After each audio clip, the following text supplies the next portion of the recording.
मुक्ता नार्वेकर हे नाव आपल्यापैकी बऱ्याच जणांना परिचित असेल. अल्पावधीतच तिच्या खास शैलीनं व्लॉगिंगच्या क्षेत्रात ठसा उमटवला. काही महिन्यांपूर्वी इंस्टाग्रामला तिचा मेसेज आलेला, तुझी गाणी आवडीने ऐकते असा. पण प्रत्यक्ष भेट व्हायला 6 महिने उलटून गेले. आज मुक्ता आणि तिचा नवरा रोहित घरी आलेत. मस्त गाडी आत लावली तरी चालेल.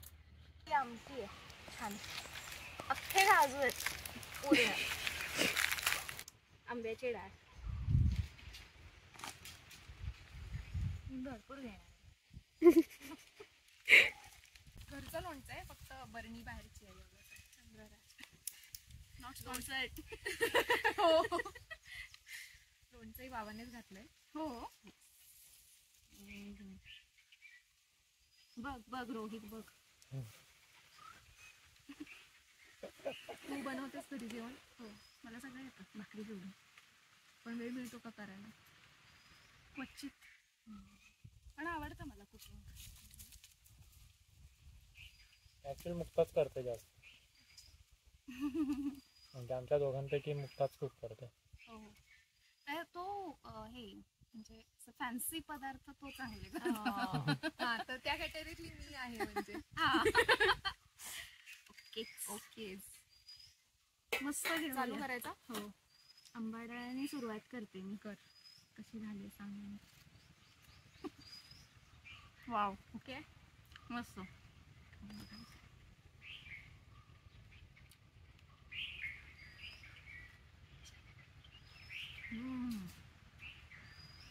मस्त झाले, अशी चटकदार आहे त्याची. मस्त. मी नाटक बसवत होतो तेव्हा ती जॉईन झाली. तेव्हा तिला ऑनस्टेज घेतला पहिल्यांदा. मग मी रंग दाखवते. चांगलं होतं. तो डिरेक्ट करायचा. मग मला ऑनस्टेज घेतला आणि काय कशाला घेतलं.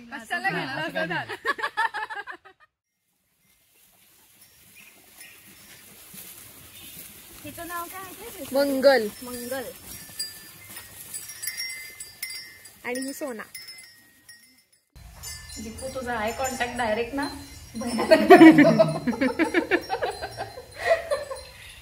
तू मागणं प्रेम करते माझ्या समोर आणि करते. होते ना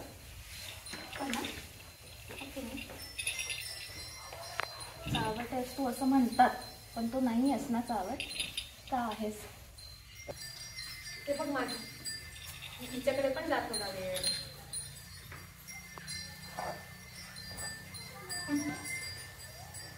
सांगायला मीच करू का फक्त? सॉरी.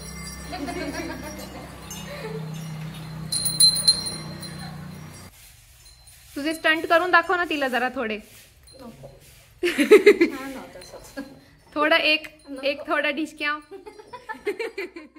एवढं फिरतेस तू तर तुला असे बिबट्या किंवा तरस अशा. अच्छा, बिबट्या नाही दिसलेला, पण रानकुत्री आणि गवे हे दिसलेत. हे सारखे दिसत असतात. आणि माझं कसं एक प्राणी दिसायला लागला ना की तो आता वर्षभर तोच दिसत राहतो मला.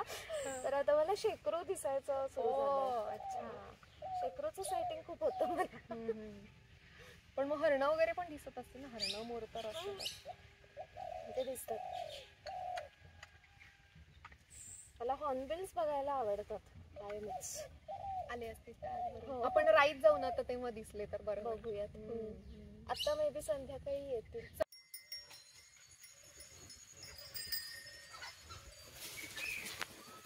मी आणि मुक्ता आता राईत चाललोय आणि उशीर झालाय, थोडा अंधार पडतो, पटकन गाडीने जातोय आम्ही. क्लाइंबर्स खूप आहेत. हा, गारंबीच आहे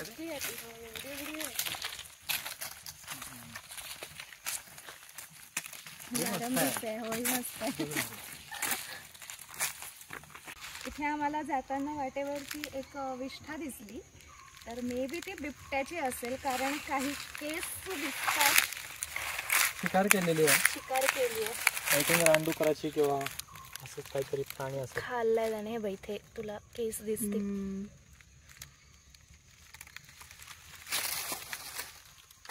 राईतनं फिरत फिरत आम्ही नंतर दत्ताच्या देवळापाशी आलो. पण आता पत्रे घातलेत कारण माकडं खूप येतात. कवलं ठेवत नसतात. नाही कवलं ठेवत म्हणजे आतमध्येच कंटाळेल. अच्छा बसतात किंवा इथं तेल असतं, वाटी किती असतात, सगळं इकडचं तिकडे करून टाकायचं असं करतात. दत्त जयंतीला छान उत्सव असतो इकडे. छान आहे, सुंदर आहे. कौलात होतं तेव्हाही शांत गार वाटायचं मस्त. आणि खिडक्या वगैरे अजून त्यांनी जुन्यातल्या ठेवल्या, लाकडी ठेवल्या. आणि इथून जवळच आमचं जुनं घर होतं पलीकडे.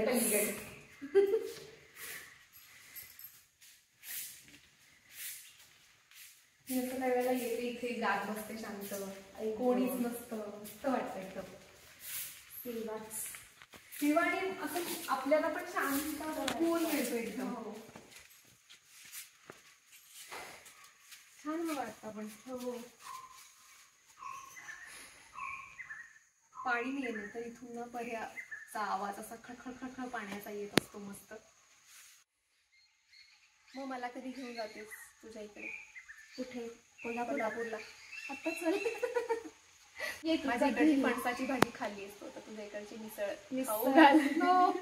मिसळ आणि बऱ्याच ठिकाणी जाऊ आपण. जाऊ नक्की. जिथे तुला अगदी पेंटिंग करता येईल अशा जागा. अच्छा. म्हणजे कळसंबेला असं एक पाषाणी मंदिर आहे, खूप सुंदर आहे. झाडीत आहे, खालून झरा वाहत असतो आणि त्याच्यामध्ये चांब्याच्या दगडामध्ये ती कोरलेली आहेत, एका अख्ख्या दगडात कोरलेली आहेत. मंदिर जुनं मंदिर आहे, सुंदर आहे परिसर तो. आपण जाऊया.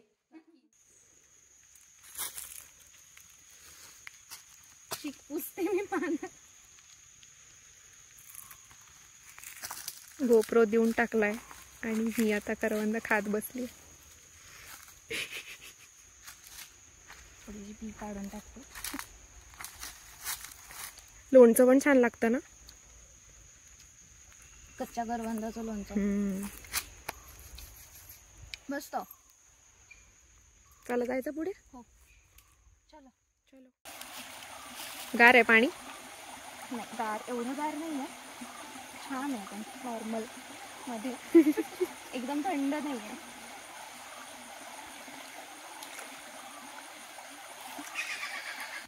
श्रीमंत फॉरेस्ट आहे.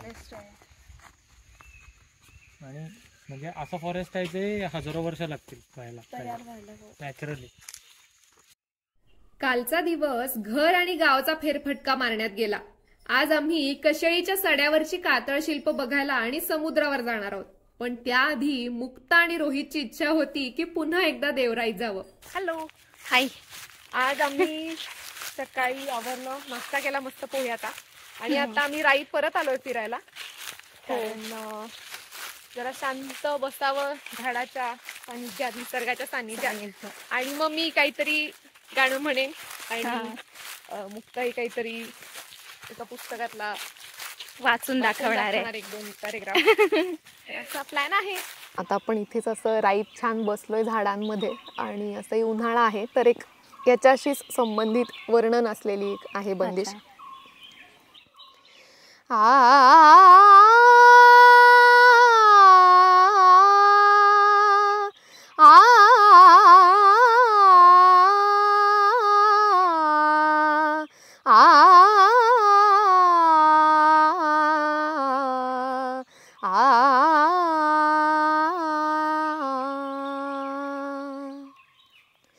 तपन लागी धरती, तपन लागी धरती, परत धूप दोपहरी यारे, ग्रीख मरी तू आई आली पंछी, छिपत पतन छायम, तपन लागी धरती. अब चलता रूह सुख बना बनन आग पायम तपन लागे धरती. वा, हा सगळा म्हणजे प्रत्येक पान आणि पान फील झालं या ऋतूतलं. अगदी याचं चपखल वर्णन करणारी आहे ती बंदिश. येस, माझ्या बॅगेत पण तुला पुस्तकं मिळतील, त्यातलं एक पुस्तक आहे. अच्छा, कोणाचं आहे? हे मारुती चितमपल्ली यांचं आहे, केशयाचा पाऊस म्हणून. तर जंगलाची वर्णन आहेत यात, म्हणजे कथा आहेत, जंगलातल्या कथा आहेत यामध्ये. तर त्यातली पाऊलखुणा आहे ती मी वाचून दाखवते. थंडीच्या पार्श्वभूमीची आहे ही ऍक्च्युली, पण सुंदर आहे, म्हणजे या आसपासच्या परिसराला साजेशी येते. वाचू का मग? येस. पाऊलखुणा. नुकतीच कुठं गुलाबी थंडीला सुरुवात होते. घरासमोरच्या बागेतील शेवंती फुलू लागतात. किती रंगरूपाची, हिमसेकाची आठवण करून देणारी, क्षितिजावरील आभाळासारखी फिक्कट निळी, पिवळ्या रंगाच्या तर किती छटा, हळदुल्या उन्हासारख्या, कुठं नववधूच्या मुखासारखी. आणि या शेवंतीच्या ताटव्यात नवरंग पक्षाची चाहूल लागावी तशी सुमित्रा एके दिवशी घरी येते. सारी शेवंतीची फुलं तिच्याबरोबर हसू लागतात. तिला रानात भटकायचं वेळ कसं लागलं कोण जाणे. तिच्या पावलांना जणू रानवाटांची माहेर ओढ आहे. सकाळच्या हळदुल्या उन्हातून आम्ही ओढ्याच्या रेतीतून चाललो असतो. अनवाणी, मध्येच स्फटिकवत वाहणारा निर्झर, काठावर मऊ मुलायम ओली रेती. या रेतीवर मोराची पावलं उठली आहेत. लहान लहान पाखरांच्या पावलांची नक्षी उमटली आहे. किती नाजूक. सुमित्रा इतकी जपून चाले की तिच्या नाजूक पावलांनी ती पाखरांनी लिहिलेली अक्षरे पुसू नयेत. त्या पाखरांच्या पावलांची प्रणयगीते वाचत आम्ही पार जंगलात गेलेलो असतो. त्या पाऊलखुणांना समांतर अशा सुमित्राच्या पाऊलखुणा रेखत गेलेल्या. एका काळ्याशार डोहाजवळ आलो. बांबूच्या बेटाचं सुंदर प्रतिबिंब त्यात पडलेलं. हरोळी त्यावर बसून गात होती, सुमित्राच्या गुणगुणण्याप्रमाणे. विसरलेल्या कवितेच्या ओळी आठवीत ती हरोळीला साथ करीत होती. गोड स्मित करीत ती वृक्षांच्या शेंड्याकडे पाहत होती. का हसलीस? हसण्यालाही काही कारण असतं. मला वाटलं या डोहातील पाणी मोरासारखं प्यावं. हरिद्र पक्षाचं प्रतिबिंब पाण्यात पडलंय. त्याच्या शेजारीत सुमित्राच्या चेहऱ्याचं प्रतिबिंब. जणू सौंदर्याची चढाओढच चालली आहे. मी समोरच्या खडकावर बसून हे सारं तल्लीनतेनं पाहतोय. असं शांत बसलं की अरण्याचं संगीत ऐकू येतं. तिला हा आवाज खूप आवडतो. ती म्हणते, हे संगीत ऐकण्यासाठी तरी जंगलात यावं. हा आवाज कसा रे येतो माधव? बासरी वाजावी तशी झाडं वाऱ्यांनी वाजतात. आवाजाप्रमाणे आनंदाचे क्षणही कुणा कालफितीवर मुद्रित करता आले तर? सुरांची पुनरावृत्ती होऊ शकते, तशी आनंदाची होत नाही. तपापूर्वीचे सूर संगीतकार पुन्हा काढू शकतो, तसा आनंदाचं होत नाही. कारण प्रत्येक क्षणाचा आनंद वेगळा असतो. तो वेगळाच सौंदर्य अनुभव देऊन जातो. त्याचा पुनःप्रत्यय येत नाही. असे आनंदकंद आपणाला लाभले तर? सुमित्रा, आज तर तू एखाद्या कवयित्रीसारखी बोलू लागलीस की. आम्ही तिथं कितीतरी वेळ बसून बोलत होतो, अनेक विषयांवर, प्लेटोच्या संवादाप्रमाणे. परतताना आम्ही माळरानातून हसत बागडत येतो. तिच्या वेणीच्या शुभ्र रिबिणी एखाद्या शाही बुलबुलाच्या शेपटीसारख्या हवेत अळूवार उडत असतात. रेतीवर उमटलेल्या तिच्या नाजूक पावलांच्या चिन्हांची अक्षरं अजूनही माझ्या मनात एखाद्या कवितेसारखी घोळत असतात. क्या बात आहे, किती सुंदर वर्णन आहे. होय.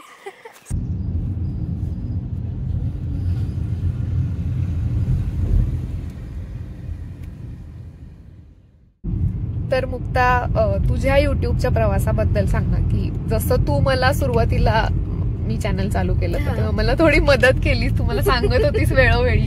तर तसं तू जेव्हा चॅनल सुरू केलंस तेव्हा तुला असं कोणी होतं का सांगणार की? नाही, कुणीच नव्हतं. आता एकटीने केलं? हो, म्हणजे मी आणि रोहित. युट्यूब असं आहे की त्याच्यावरतीच बरेचसे सोल्युशन्स आम्हाला मिळत गेले. आणि मग असं झालं की व्लॉग दुसऱ्यांचे बघून बघून कशा पद्धतीने स्क्रिप्ट करायची असते, काय असतं हे समजलं. आणि नेक्स्ट स्टेपच्या वेळेस तर आम्हाला थेट युट्यूब कडूनच मार्गदर्शन झालं होतं. त्यामुळे तो प्रश्नच म्हणजे जरा छान पण आलं चांगलं. तर आता तुझं चॅनल ग्रो झालं आहे छान, सगळ्यांना माहिती आहेस तू, तर या पुढे काय करायचा प्लॅन आहे? म्हणजे युट्यूब सोडून का? युट्यूबला धरून धरून सुद्धा किंवा सोडून सुद्धा अच्छा, आणखीन काय काय प्लॅन आहेत?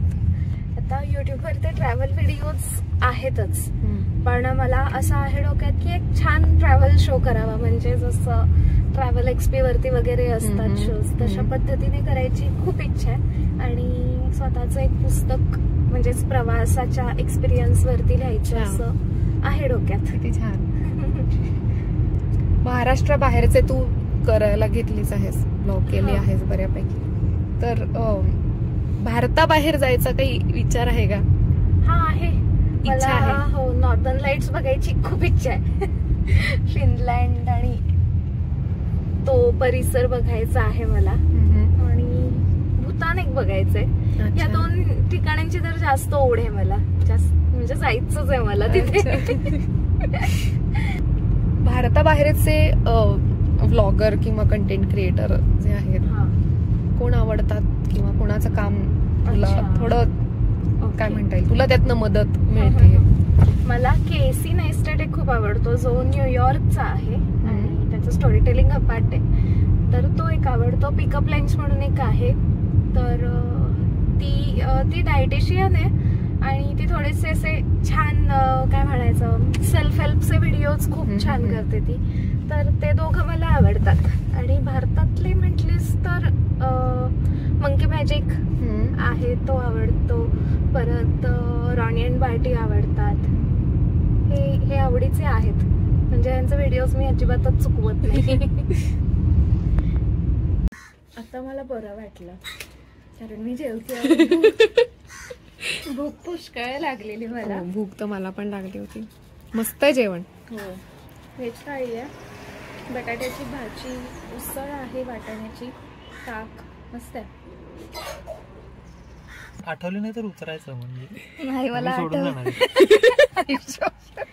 बायकोला सोडून देतात काय, लग्नाची डेट आठवली म्हणून माऱ्यावर सोड. नाही, कातळावर सोडली. मला आठवतंय, सांग मग. 21 नोव्हेंबर. चुकलेलं आहे. नाही थांब, मला आठवत 18 नोव्हेंबर. 18 नोव्हेंबर. काय उपयोग नाही का, एवढं प्रेम केलं मी. अगं कसं आहे माहितीये का की 23 ऑगस्ट सॉरी या दिवशी आम्ही पहिल्यांदा भेटलो, त्यामुळे ती डेट माझ्या पक्की लक्षात आहे. 23 ऑगस्ट पहिल्यांदा प्रपोज केलं होतं, ते सगळं लक्षात आहे.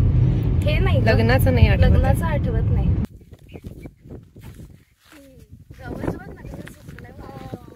मी आले होते तेव्हा एवढं उंच होतं गवत. आता एकदम सगळं बदललंय. आपल्याला वाटतं की सडे निर्जीव आहेत, पण नाही आहेत त्या निर्जीव. ज्यावेळेस पावसाळ्यात येऊ त्यावेळेस काय तेव्हा तर इतकी छोटी छोटी फुलं पण येतात ना, इतके मस्त भारी वाटतंय. आपल्याला वाटलेलं तसं नाही झालं.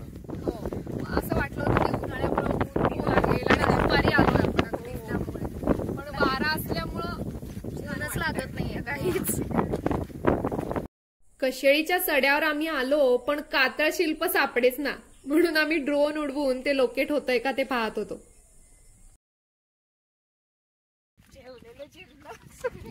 भरपेट जेवलो आम्ही मगाशी आणि आता मस्त उन्हातनं चालतोय. आणि आता असं आम्हाला वाटतंय की सापडेल आम्हाला लवकरच कातळ शिल्प. नुसतं फुल काठी बिठी घेऊन आले. बिबट्या जर दिसलाच तर असं करायचं. जंगलाचा रूल माहितीये ना, म्हणजे थोडासा आवाज करत जायचा, बाजूला जर सापडत असतील आवाज होतात त्यांच्या सगळ्यात पहिलं कातळ शिल्प कुठलं पाहिलं ग? याचं चवेदेवडीचं बघितलं.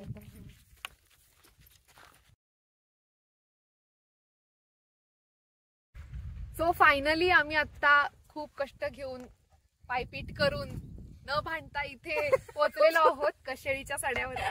आणि इथे आम्हाला खूप चालत आल्यानंतर कातळशिल्प सापडलेलं आहे. त्यातली छोटी जी आहे ती सापडली. एक हरणासारखा प्राणी आहे आणि एक डुक्कर आहे असं वाटतंय. आणि आता सगळ्यात मोठं कातळशिल्प आहे ते त्या बाजूला आहे. तर आम्ही आता तिकडे चालत जातो. त्यांना अशी हाकत आले मी दोघांना. चला चला येणार आपल्याला आईस्क्रीम पाहिजे.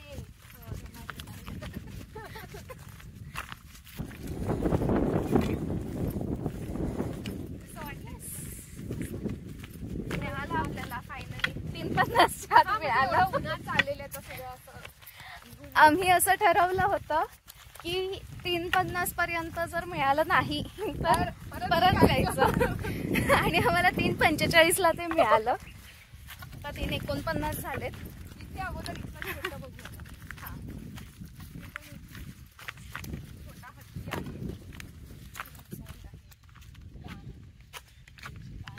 हा राईट इकडे असं आलं. हा त्यातला छोटा कार करून बघितलेला असावा प्राणी असं वाटतं. अर्धवट आहे थोडंसं. बरोबर. आणि आता मोठ्या दिसतात. इथे पण छोटासा आहे. हो इथे सोंड अशी दिसते. नाही इकडे सोंड आहे. इकडे इकडे सोंड सोंड आहेत आणि अशी सोंड आहे. हे काहीतरी वेगळंच वाटतं. वेगळा ना हत्ती. याआधी केलेला कातळ शिल्पाचा व्लॉग जर तुम्ही बघितला नसेल तर त्याची लिंक मी डिस्क्रिप्शन बॉक्समध्ये देते. नक्की बघा.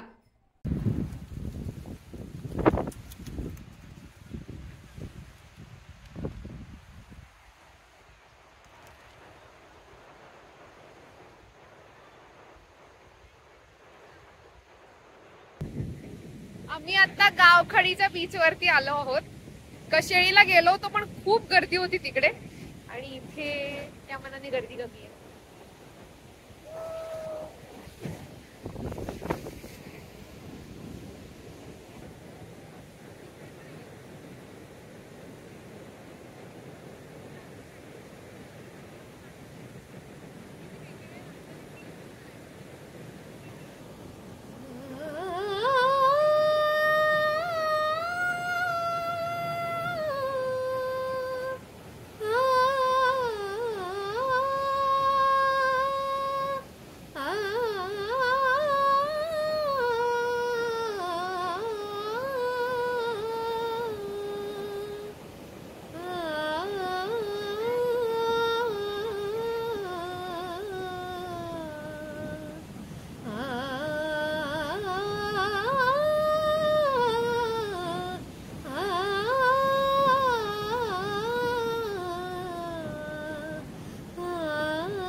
दोन दिवस मस्त गेले आणि मी तुझ्यासाठी छोटस काहीतरी हे केलंय. जे मी कोप्रिंट केलं होतं. प्रिंट.